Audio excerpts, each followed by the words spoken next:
কন্যা সন্তানের মা হয়েছেন মেগাস্টার শাকিব খানের দ্বিতীয় স্ত্রী শবনম বুবলি। বিষয়টি নিয়ে সোশ্যাল মিডিয়ায় নানান মহলে নানান রকম আলোচনা। সোশ্যাল মিডিয়ায় ঢুকলে আমরা দেখতে পাই শবনম বুবলি এবং তার বাচ্চার বেশ কিছু ভিডিও ছবি, যেগুলো সোশ্যাল মিডিয়ায় আপলোড করে নানান মহলে নানান আলোচনা শুরু হয়ে গেছে। তবে প্রথমে দাবি করা হচ্ছে বাচ্চার বাবা নাকি মেগাস্টার শাকিব খানই না।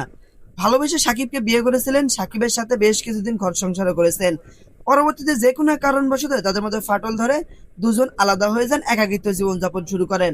তবে বেশ কিছুদিন আগে আমরা দেখেছিলাম সাকিব খান এবং শবনম বুবলি ইউএসএ তে গিয়েছিলেন। সেখান থেকে ফিরে আসার পরে থেকেই গুঞ্জন ওঠে তিনি নাকি দ্বিতীয় বাচ্চার মা হতে চলেছেন। বিষয়টি নিয়ে শুরুতে সবার সামনে অস্বীকার করলেও গত 11ই মে তিনি কন্যা সন্তান জন্ম দেন। ফেসবুকে একটা পোস্টের মাধ্যমে তিনি জানান দেন তিনি কন্যা সন্তানের মা হয়েছেন এবং তিনি সেখানে জানান এই বাচ্চার বাবা নাকি মেগাস্টার শাকিব খান। এখানেই বাজে বড় বিপত্তি।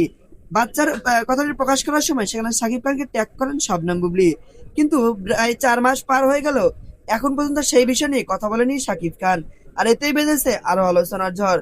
অনেকেরই দাবি শবনম বুবলি অন্যের বাচ্চা শাকিব খানের উপরে চাপানোর চেষ্টা করতেছে।